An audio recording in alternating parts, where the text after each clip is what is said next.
absolutely no use for this weapon of war to be out there. I mean, people in this world, the country, and the world are laughing at us. They think we're crazy in this country. Ronald Reagan. Reagan, who, in my opinion, was a racist, who used policies such as the war on drugs, welfare demonization, the term welfare queens, pandering to the Christian right, to cater to the most extreme elements of the Republican Party base and cloaked racism. Right now, the Biden administration right now is the one that's luring these children to the border with the promise of being able to get in. Okay. All right. So let's just pause for a moment, Alice. First of all, this is a miracle. It is a miracle that we are even getting this done right now, considering we had a... Oh, my God, he might be coming back. We had a jihadist, a 3-year-old jihadist, trying... Is it very sensitive to use that term today, of all days, Thomas? Oh, well, was that guy a jihadist? We don't know yet. We don't Maybe. know. Well, is that would be insensitive to a jihadist, right? Wouldn't it be insensitive to the victims of the jihadist to call the 2-year-old a jihadist? Would it? To compare our... I don't know who gets hurt, what exactly the battle damage assessment is after I say something that seems innocuous. I know it's 2021, so multiple people can claim to be victimized by no matter what it is. Mm-hmm. My God. Me and Meghan McCain would like to apologize to anybody who was offended by us using the word jihadist. By the way, Meghan McCain has apologized since John Oliver played that audio of her on his idiotic, non-funny show this weekend of her saying she doesn't mind if you call it the China virus, whatever. She's now apologized and said that she's wrong and she fed herself to the wolves. So there you go. There's another one. We continue to be, if you were worried that we're a little less stupid this week than we were last week, don't worry. We've already hit our quota for this week. We're doing well. So, yes, I am surprised that we got this show started because it wasn't looking good. It was looking like that this would be either a solo project or the mission would have to be scrubbed because certainly not a jihadist, but a young child decided to come and first demand to be brought to the store for candy like his brothers were, because nobody in this family, no kid in this family, can ever get something fun and exciting without lording it over the rest of the kids. That's the pleasure they derive from things, is to show the other kids, to stick it to them, to show that they have something that they don't. So now the 3-year-old wanted to go, like the rest of them, to the store. And he raised hell when he came in here. Now, is that the 3-year-old at the door? I don't know where he is. Let's just keep going. Okay. Let's check the cameras, make sure.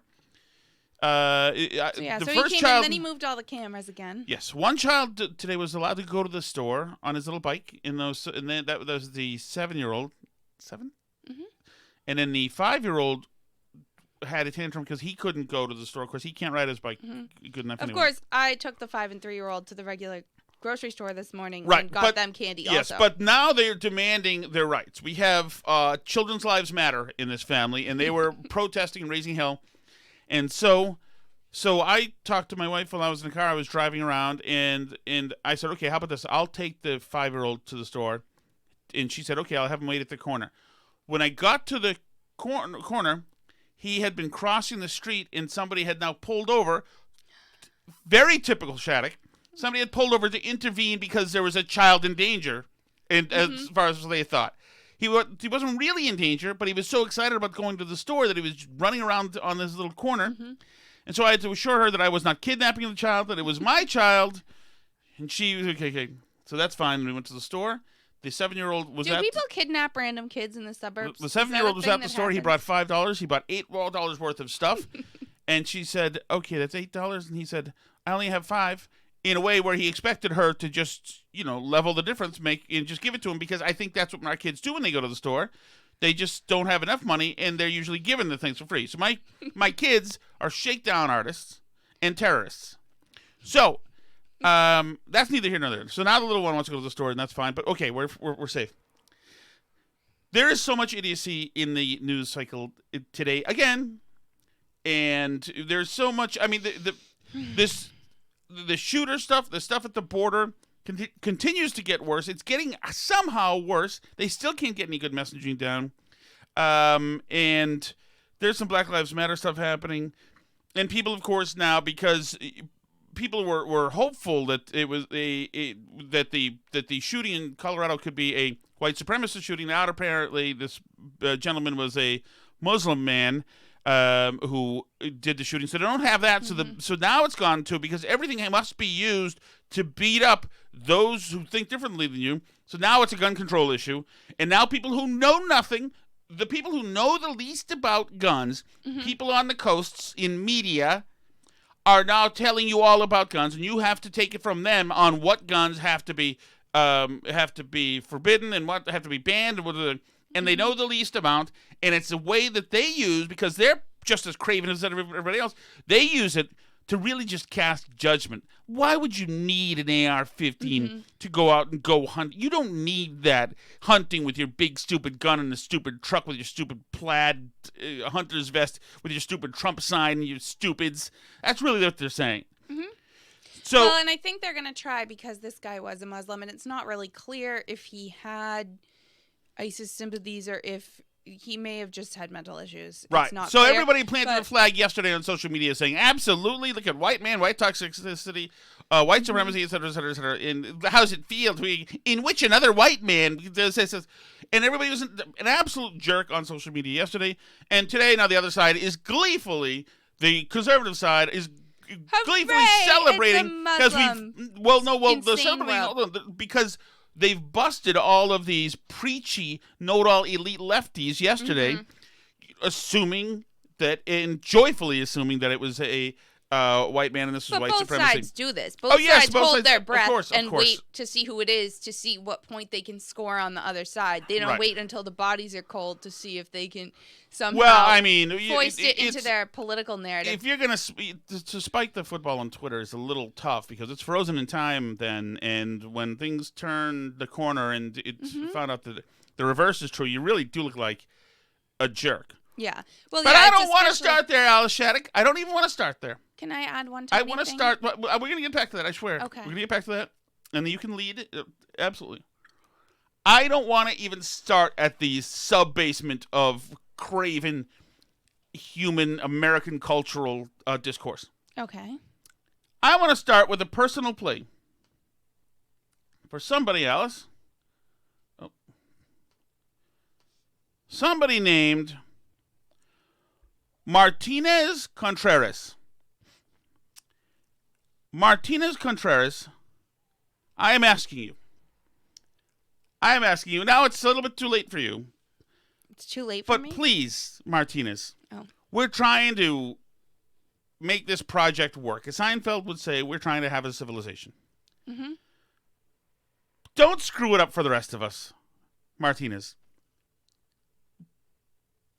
Follow the fold, Alice, they would say in Guys and Dolls.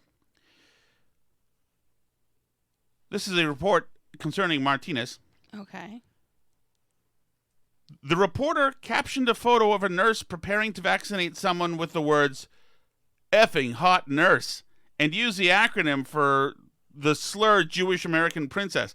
It's funny that they have they're so tepid in this that they just said Jewish American princess, said it's an acronym, this is a hill, but won't type JAP. They've done all the work. We get it now, what it is. We know what it is. So my friend, the Asbury Park Press used a caption laced with profanity, misogynism, and derogatory ethnic term as part of a gallery of photos showing people of color receiving COVID vaccinations. I don't know why people of color matters in this. That's not who he was talking about. A bleeping hot nurse, a total Jap, he says, Jewish American princess, which I didn't know was a slur. Certainly I knew it was kind of a derogatory thing. But I mean, I've only heard Jewish women say it. Well, yeah, that's what I was going to say, is girls in my high school called themselves that. Right. In a self-congratulatory way. So, I mean. So he says a bleeping hot nurse, a total Jap, loads a syringe with a dose of Moderna COVID-19 vaccine during yada yada in the Center for Health Education, whatever. So Martinez Contreras is the photog who took the picture. And there's a woman in the picture. She's blurred. The vaccine is in focus. She's kind of out of focus. She seems to be pretty, I guess. But Martinez, come on. Come on, guys. If we're going to keep this project going, and you can notice as a guy, you can notice beautiful women, and you can tip your friends off. Martinez, don't screw everything up. Don't screw everything up. I mean, you can't. You have to. If you're going to be a guy and who's always in guy mode, so always as a guy, generally always, you see a beautiful woman and you process that as, wow, there's a beautiful woman there.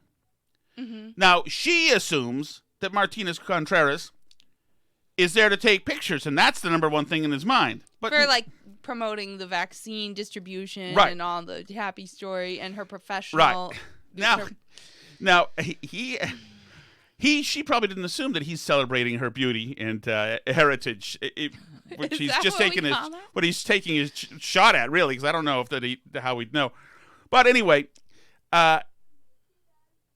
you're gonna ruin life's the beauty and wonder of women for all of us. And there are times, if I'm walking down the street and I see a beautiful woman, obviously I register it as a beautiful woman, etc. If I'm in a business relationship or a job, where I was a manager, I put the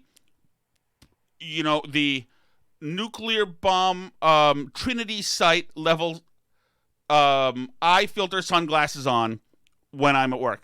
I don't want to notice anybody beautiful. I don't want to see a glance of somebody beautiful. I don't want any trouble that comes with, having a thing or falling in love. This is even without being married. I don't want any of that trouble in that little part of my life. I don't want to be one of those guys who's screwed up, because you can't shut it off for a second or for hours in the day. Yeah, you need to be able to behave like a human being. Yes, and fake it. And we understand men are animals, but you need to be able to pretend sometimes that you're not just completely controlled by your passions 24/7. Right.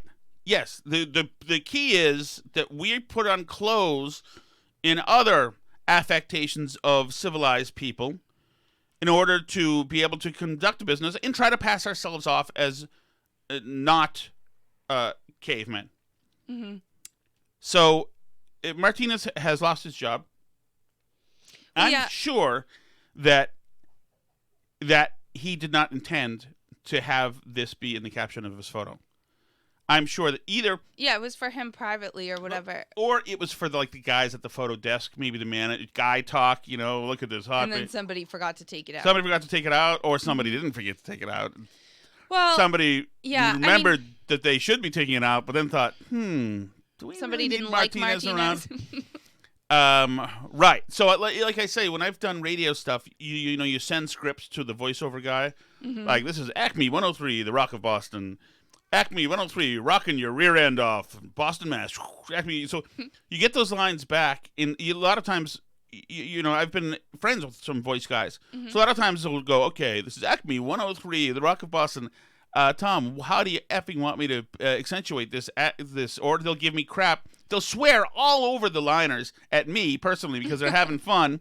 And they're saying oh, this is another one of your conservative morons that I have to be promoting.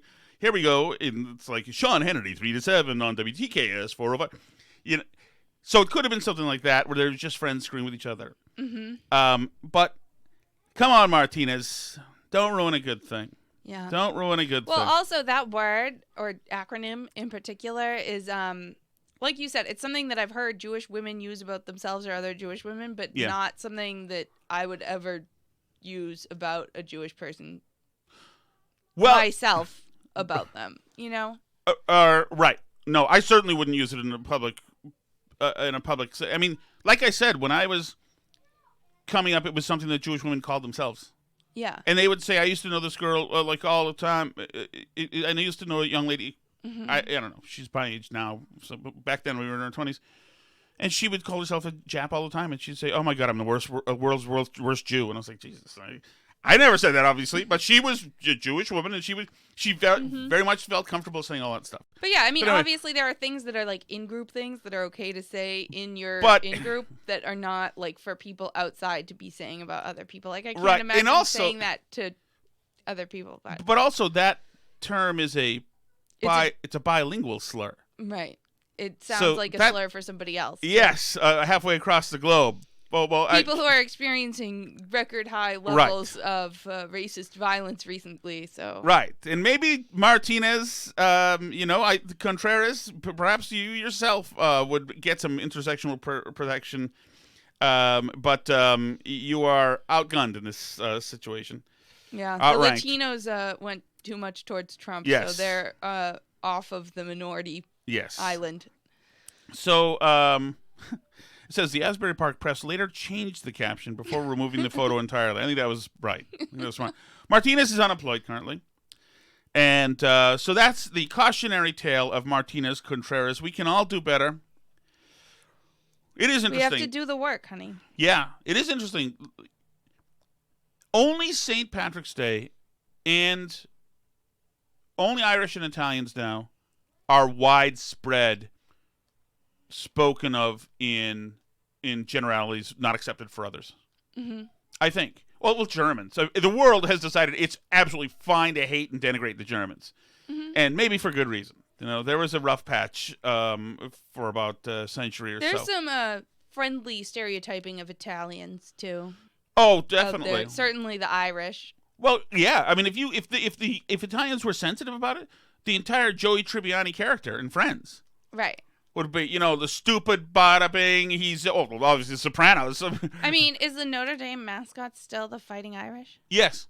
With the little guy with the he's fist? fighting. So is the Boston Celtics are the same thing, I think, unless they changed it. So I mean, there are certainly, and that's considered like non-offensive. Well, here's the thing: maybe nobody's coming. Academics and the people who profligate the rules of wokeness aren't coming to defend them because they need a few people to be the bad guys. Yeah. They need a few people to be the oppressors. Mm-hmm. You lose the Italians. Already the Spanish are now, they're conquistadors. They're now bad guys. But you've got the Italians, English, Germans, Irish. I mean, those are, so that you need to preserve some white men as being the oppressors. That's how this whole thing works. The whole leadership flow chart of oppression, somebody has to be on the top. Right. So why save them if you need there to be bad people? Well, yeah, and that actually might be similar to the argument they would make, which would basically be like that making fun of an ethnicity isn't bad if they're not historically the oppressed. That if an ethnicity is historically the oppressor, then you can. But that puts a lot of work on historically, though, doesn't it? Mm-hmm. And only certain periods of history. Yes, because historically, no one's safe. Right. Everybody's been trodden on and raped and pillaged historically, and genocided and ethnically cleansed. Right. I think probably without exception. Mm-hmm. I think that's probably fair. Did I tell you that I asked a photographer out? No. In 1990 and it might even the year 2000. Actually, it was in 2002. I sent a picture for the Concierge magazine when I was a concierge. Okay. I was standing in front of the hotel. I looked particularly handsome, Alice. And this photog was really, she was really pretty. I didn't call her a bleeping hot photog, but she was very pretty and very cool and very confident. And I liked the idea that she kept bringing her little ladder around and stepping up on her ladder to get pictures down. I thought that's very thinning for me. I appreciate that. Or that already made me love her a little. And I asked her to go out, and she, the last word had not left my mouth before the denial was flying back at me at 1,000 miles per hour. She, no, absolutely not. No. And it started to allude to the fact that, among other things, I was a concierge. And she was a very important photographer. I don't know about that. She just didn't. She didn't like anything about that. And then she went on to say that because I was a concierge, I probably wouldn't get too many ladies to like me. Actually, now that I think about it, it's deeply hurtful, the whole thing. All right, moving on. She was a terrible person. I hope bad things happen to her. Here we go. Back to the action, Alice. Where were you before I drove the show into the ground? I I don't know. We were saying, was it about the shooter? Were we going to talk about the terrorist attack? Was it about the shooter? I think maybe it was about the shooter. Yeah. All right, so I'll start then with Joy Behar. I don't know if I'll be able to get through this, so I may need to take a walk. But we'll start with Joy Behar telling us what exactly needs to be done now, because nobody would know better than somebody who lives in a Manhattan brownstone mansion. Joy, what can we say or do about this that would be meaningful in your opinion? Well, in my opinion, the main thing that they should do is ban assault rifles. That'll be the first problematic thing from almost anybody who knows anything about guns to hear. Is that this gun, an AR-15, is not an assault rifle.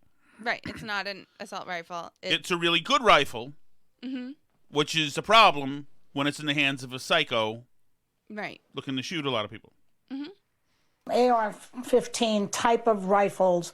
That tells you she knows her stuff. Thank God Whoopi is going to the expert. AR-15 type of rifles, long, scary.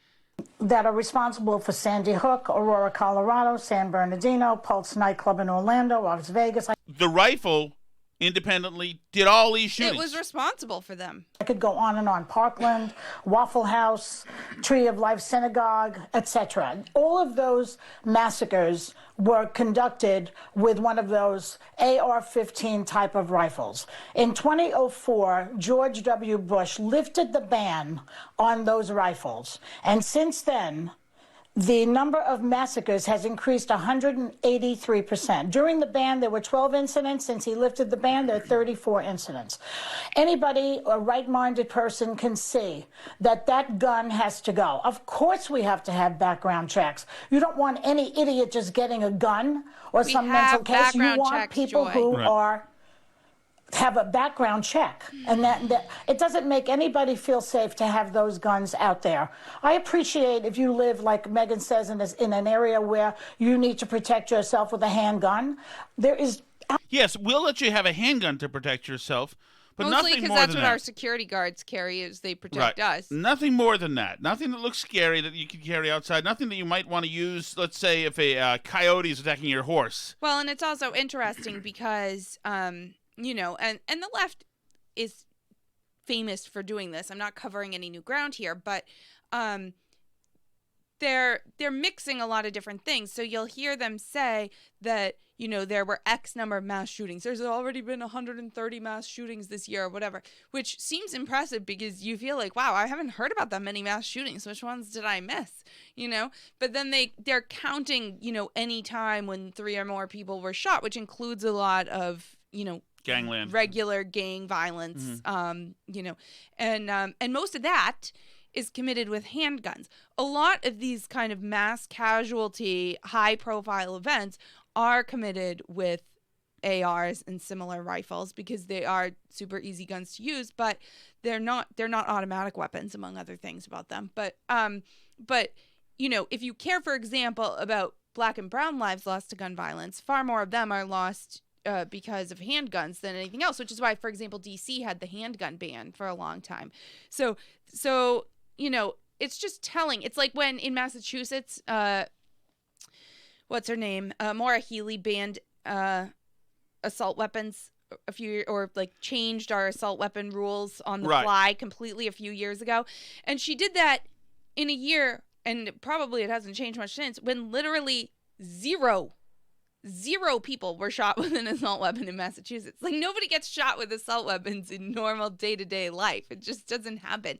It's mostly handguns when you're talking about street violence, and when you're talking about lives lost to gun violence, about a third of which are suicides also. So, it's just, there's no coherence or understanding of any of the underlying facts in anything they say. But, we'll just all talk about our feelings and how we don't feel safe when there's guns out there.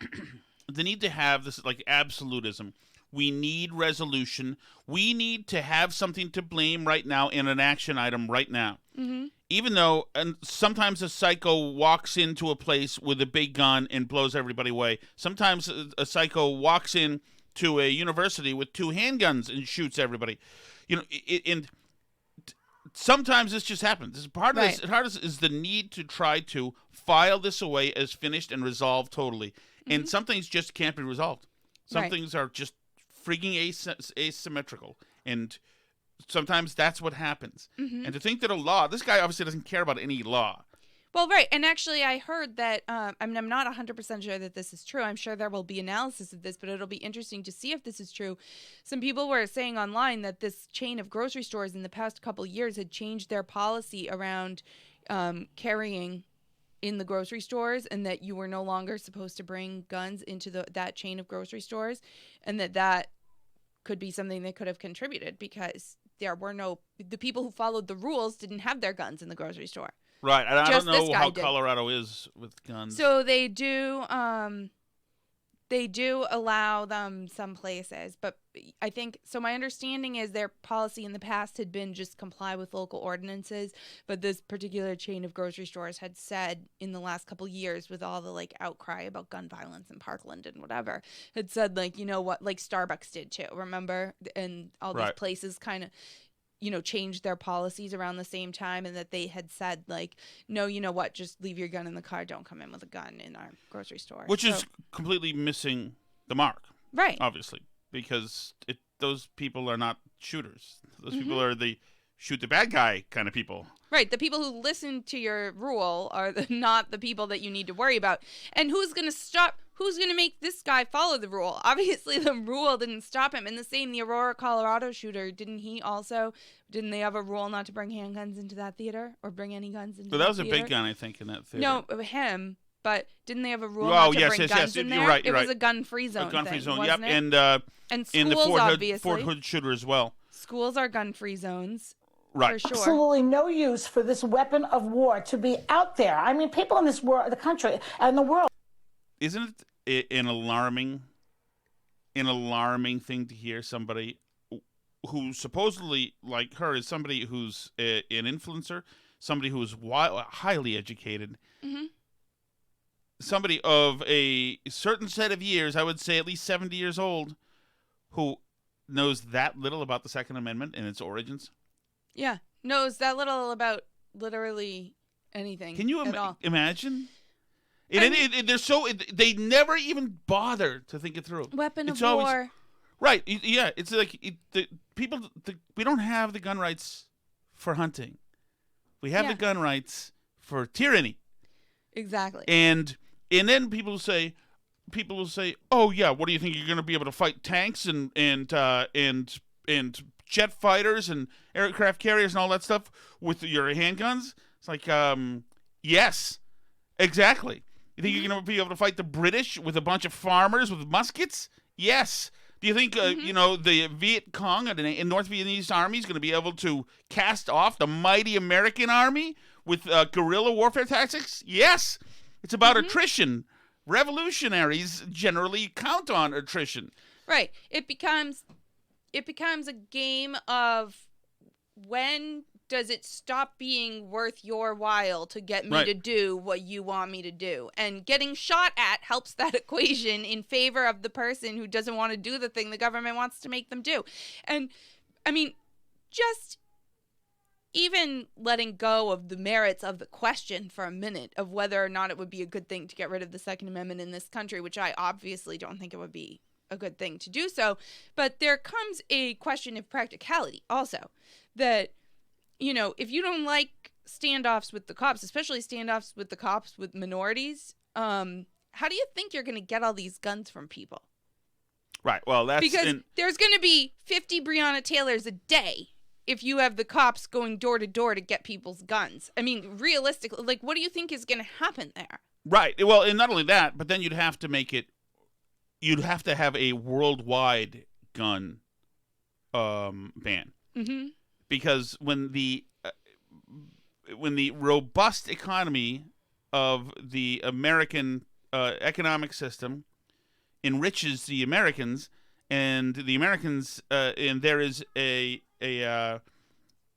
market for something, we go get it. Whether it's guns or chewing tobacco or heroin, or it doesn't matter what it is. Right. Americans have buying power, and they will. Of course, they will. People just lie. It's like they did a bump stock buyback in this state, right? And but also, if there's a market for guns in this country, we're going to get guns. Doesn't matter if they're lying. If they seize all the guns tomorrow, most of this country will be armed next week. Right. True. Yeah.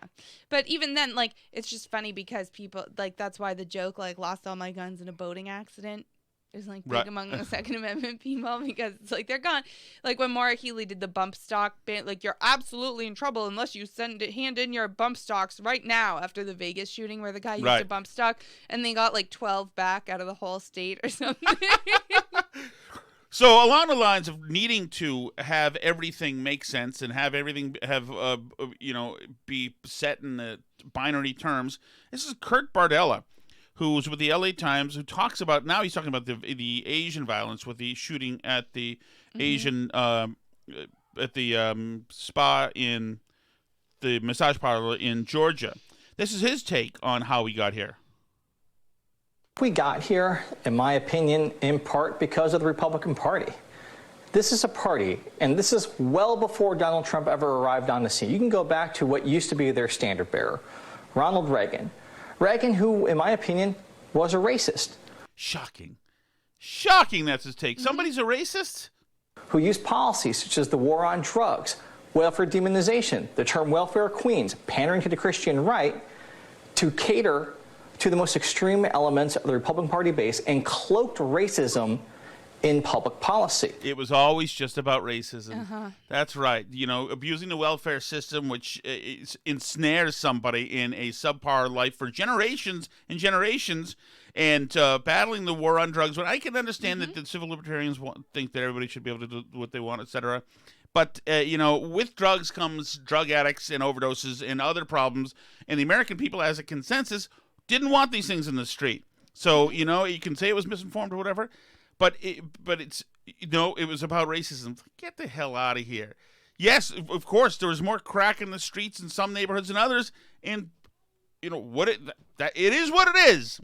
It's not all racism all the time, Kurt Bardella. It's no coincidence that when you look at where the Republican Party is today, now the racists are the face of the party. What Donald Trump did was he gave license and permission to those group of people that Reagan and other Republicans. I'm sick of these idiots. I'm sick of these idiots not only having whacked out takes, but using the same exact vernacular for every take. Right. Plus, I mean, it just shows, I mean, maybe this is like nature is healing because they're moving on past Trump. Like, for 4 years, we were told that all the other Republicans weren't that bad. We disagreed with them about policy, but they were decent human beings, unlike this terrible Trump guy. He's just awful.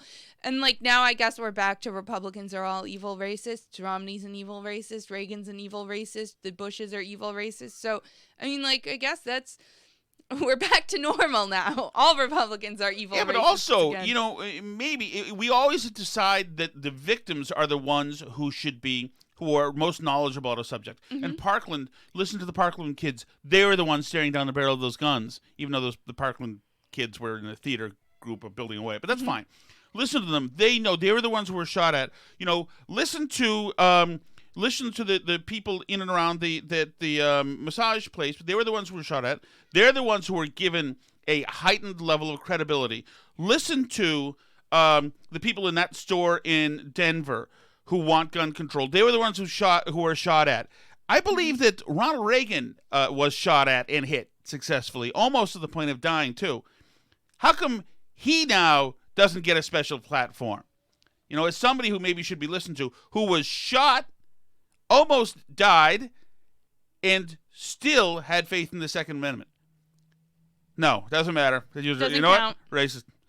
Racist. Ugh, I'm so sick of it. I want to do a week worth of shows with the term racist is not in there.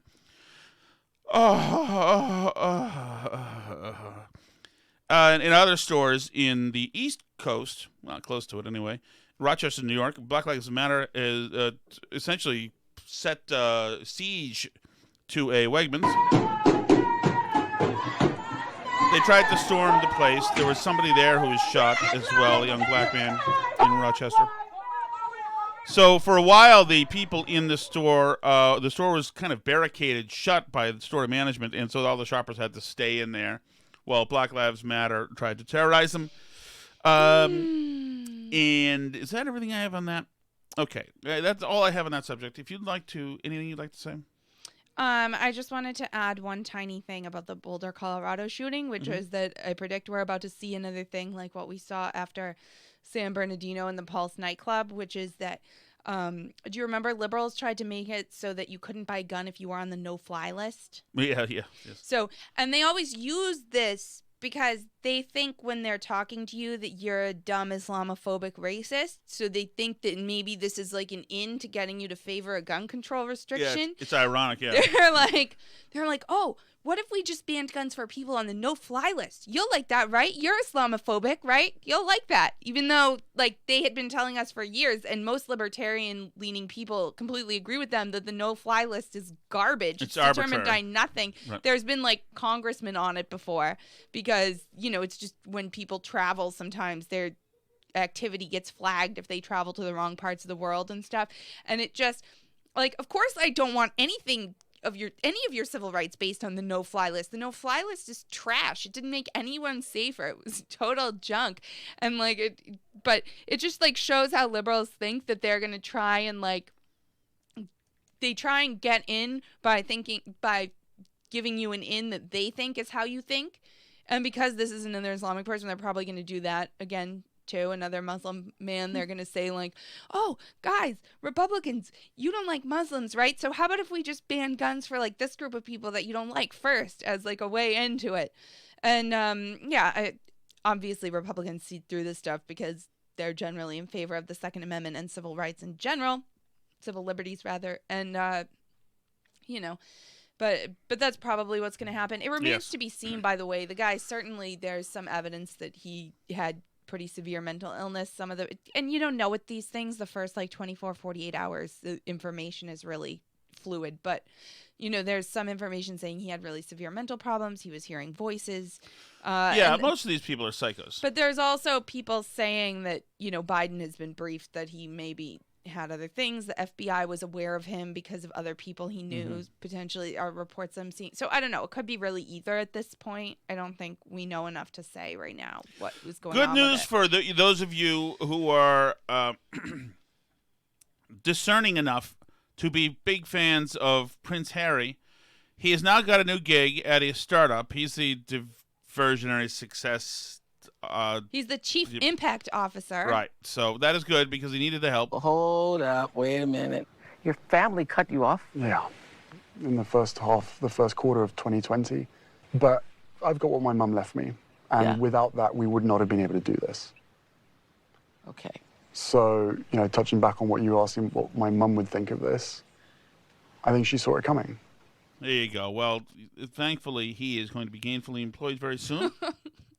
Yeah, he's working for a startup that does like mental health counseling in workplaces or something. Good for him. So I was thinking today, Alice, while I was driving, that the members of the media really going all in and calling out Joe Biden. I was thinking, like, how we've talked about it, I know, but how did it come about? Certainly Donald Trump, antichrists, all the things he did in the border are bad. But the problem is that they went from 0 to 1,000 miles per hour. Because after the 2008 election and the 2012 election, they weren't going to go after that president. There was no doubt. I mean, when it was in your face, Benghazi, maybe a couple of the gun-running things, and, the Obama went after the press with intelligence agencies, and they still let him off. He really got a massage for 8 years. So that's why I'm thinking that we're seeing some people, go after Biden administration with some vigor. Because with Obama, they deferred to his greatness. Right. But Biden's like a safe target. Right. That gives them some credibility that they're even-handed. Yes. With Trump, he was Satan, 1,000 miles per hour. With Biden, although he is, probably the most now progressive president in policy that we've ever had, Biden, he is a safe target that they can go after. And they don't have their bleep together.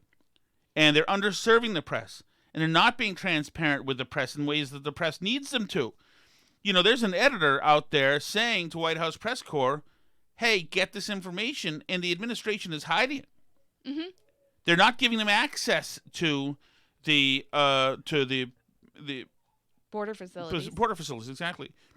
And you know, so it's just being leaked out through a congressman or like James O'Keefe. When they're getting scooped by Project Veritas, they don't like that. Mm-hmm. They want to be in there. And the administration's not letting them in there. And now the border facilities now are producing their own images and sending those out. Right. Which is a bigger middle finger than anything. Because, you know, they're not giving you the bad stuff. Mm-hmm. They're giving you the stuff they want to give you. So I think that these guys have simply had it. Biden has taken away any reason, any excuse that the press could have to be soft on him. If it was President Harris, maybe not. But with Biden, no. And so this coverage is tough, and appropriately so. We were out late into the night talking to migrants who just crossed the border. We met little kids, 9 and 10 years old, traveling by themselves. And because there are so many kids just like them crossing the border right now, they will likely end up in a facility like this one behind me. Severely overcrowded, jail-like places not meant for kids. Jail-like Inside places. this tent facility on the southern border, so many children, they are sleeping on floors, side by side, huddled under foil blankets. The Biden administration refusing to allow journalists in to see for themselves, sources providing this first look. This video shot by Customs and Border Protection last week, obtained exclusively by ABC News. Only 250 people are supposed to be held here. Instead, there are close to 4,000. Some families, mostly unaccompanied minors, traveling alone, from teenage boys to infants. Infant children. Ugh. Here, toddlers in a playpen being watched by a caretaker. The kids made the treacherous journey all the way from Central America, hoping to claim asylum. Inside, they get medical checks. They line up one by one for food. This video showing girls at a center in El Paso exercising outside. But this is no place for children, crammed into pods, one pod housing more than 400 boys. The White House says they're working as quickly as possible to move these kids into shelters and homes, calling in FEMA for help. But under fire from critics who say they didn't do enough to plan for the surge after overturning many of Trump's hardline immigration policies, the administration still refuses to call the situation a crisis. This is no place for children, she says. That is a kind of editorializing in news copy that was only reserved for Donald Trump. Mm-hmm. This is being used on Joe Biden right now. And it's a bad sign. It's a sign. Well, and also part of it could be that ratings for traditionally liberal news outlets are falling. And so they're saying, okay, we don't have Trump to go after. Maybe that's the thinking. Maybe if they can make Biden into Trump, who in this case he's being, except more incompetent, then ratings will climb again. Maybe that's it. Maybe some of these reporters, and I've noticed so far, this is Cecilia Vega and Martha Raddatz. I guess somebody's getting in the Easter spirit. Martha Raddatz. Some of the most harsh voices for reporters have been women. Mm-hmm. So maybe, and I don't want to, generalize, women, but maybe women are more passionate about this issue. Right. Because about women are nurturers and there's kids. But, you know what? Belying my contention is Joe Scarborough. Although he's not a reporter, but Joe Scarborough has had it. He sounds like Scarborough from 12 years ago. Those children made the journey in the first place because the United States of America now is sending a message to those children. If you journey across the desert, you make a long and dangerous trip, we're going to let you in. And we're going to let you in if you're unaccompanied. And sometimes, and we're going to find this out throughout the show, you can come in and we're not going to even give you a court date. So the administration right now, the Biden administration right now, is the one that's luring these children to the border with the promise of being able to get in. That's a tough thing to say, luring the children to the border. Like a pedophile would lure kids into a van with ice cream. Luring. When you say luring along with kids, that's just bad imagery. Right. It's dark. So they can't say, they've come all the way across the desert. We can't just let them go back across the desert. No, you can figure out a way, a humane way, a safe way to transport them back home, I suspect. But again, as long as you keep sending the message out. They're sending a different message now. No, not yesterday. It's like, if they're up here, we're not going to send them back. We're just going to keep them there. And they're also letting families that go and, that come across illegally, they're letting families just dissolve into the country and not have a court date, not have a date to come back. But as long as you have a permissive immigration policy, you're going to have a crisis at the border because more children are going to keep coming until you tell them, no, you can't. We're not going to let you in. But you do understand they are saying that now. They're sending ads. No, they're saying don't come.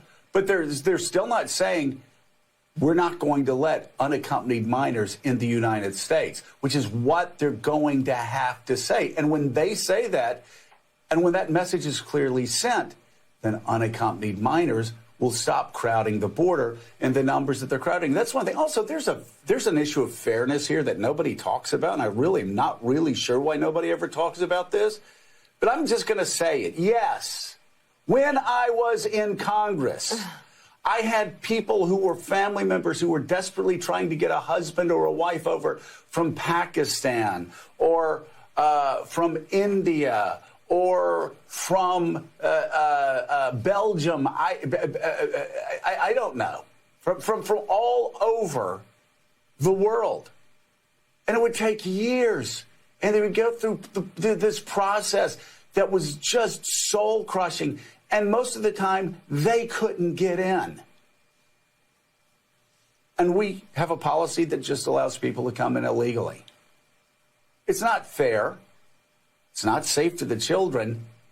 And the Biden administration has to understand, if they're going to continue this policy, there aren't enough hotel rooms in Texas, New Mexico, Arizona, and California to hold all the migrants that are going to be coming. That is a powerful damn drubbing from Joe Scarborough, who should be an ally, who's no longer a Republican, who should be an ally to this administration. That was pretty darned damning. Well, I think most people in the country understand the rational, common sense thing that we have to have a border that lets people in, but through a process.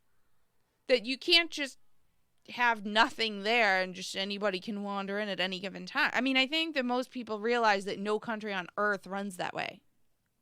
Right? Including the countries where these people are coming from. Right. I mean, nobody does this. But it's something that the political class refuses to deal with because a few activists who refuse to understand common sense, to have their ear and make so much noise that they make sure that we never have a sensible immigration policy whatsoever. A couple other updates. I have a few COVID updates for you. One is that AstraZeneca is in trouble with Fauci and the NIAID or whatever he runs, because they've been submitting their data to try and get approved to do the Oxford AstraZeneca vaccine here. But they, in their press releases about how wonderful their vaccine is, they used older data that wasn't as good as what they had more recently, and they're both like not terrible data. They said it was like 79% effective against symptomatic illness instead of, it's probably more like 69 to 74% in the more recent data, but they put out the 79% in the press release to make it look better, and now Fauci's mad at them. They're in trouble. Yes, only he can put out misinformation. So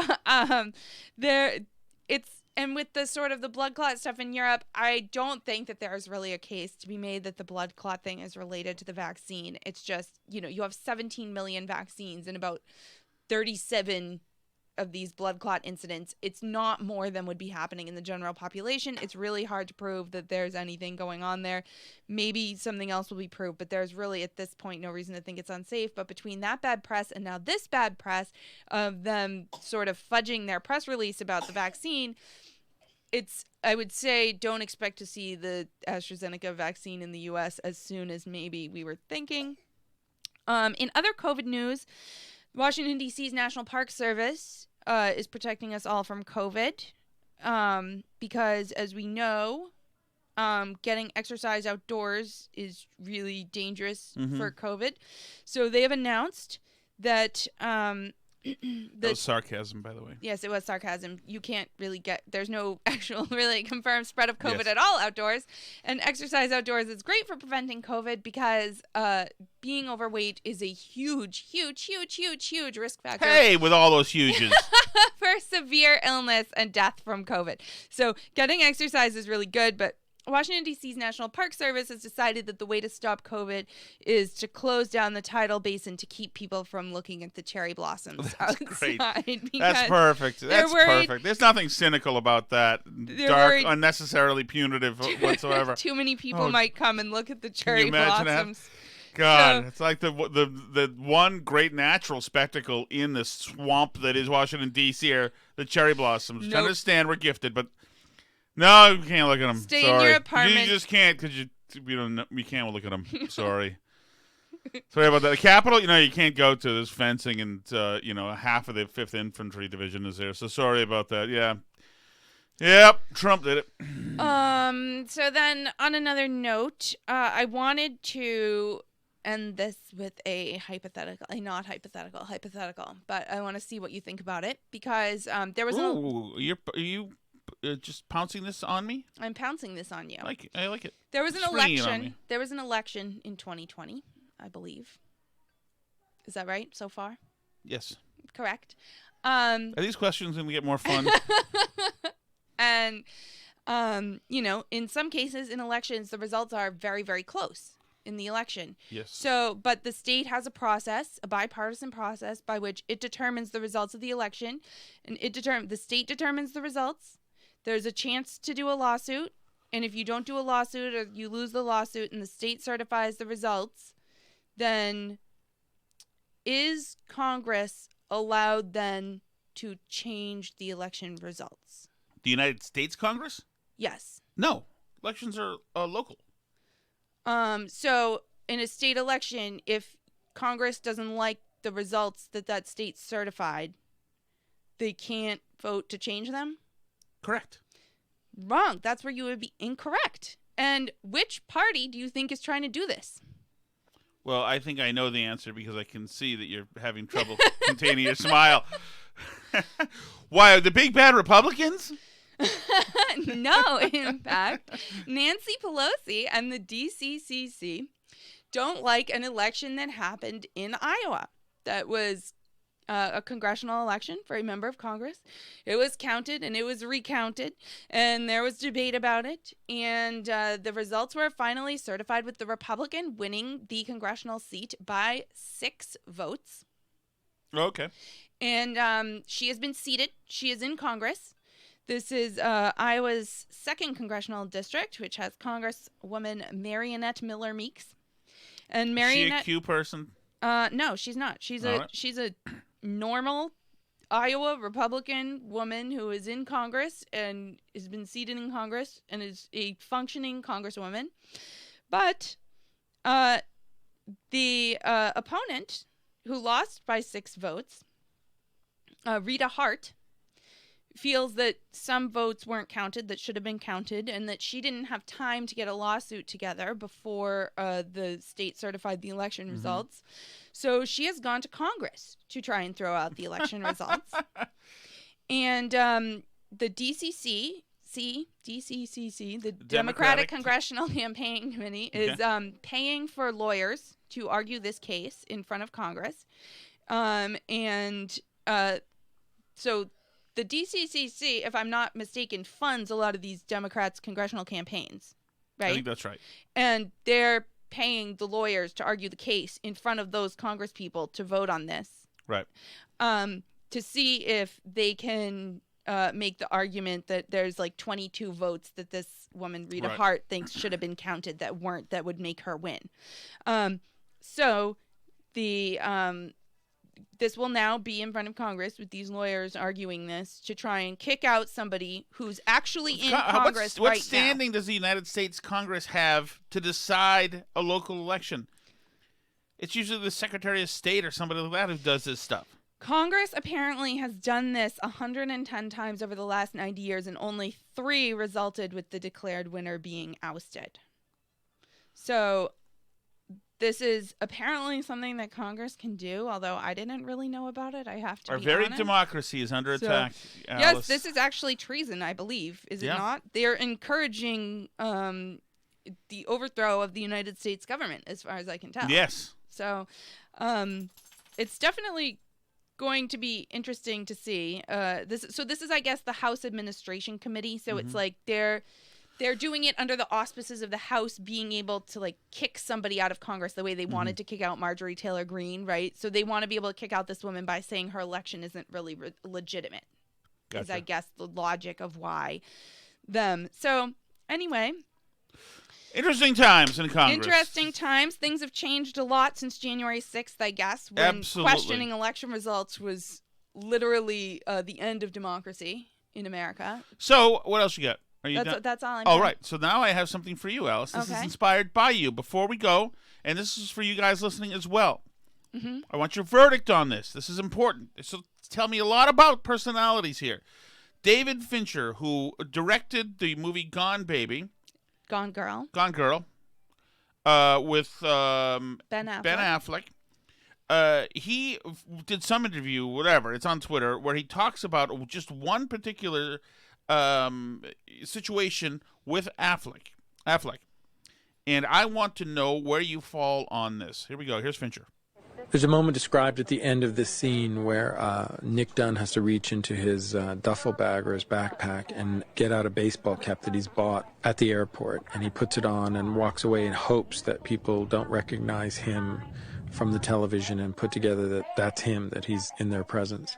And I really want it to be Yankees cap. But being from Boston and not being very professional as an actor, Ben refused to wear a Yankees cap. And it did not come to blows, but we had to shut down production for 4 days as we negotiated with Patrick Weitzel over what would be the best thing for the movie, what Patrick thought would be the best way to meet the requirements of the production and something that his client could live with, which I thought was entirely unprofessional.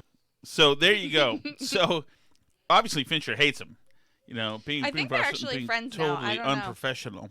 Unless that was all tongue in cheek. Yeah, maybe a little bit. So I think he hates him. So in the end, Affleck wore a Mets hat. Right.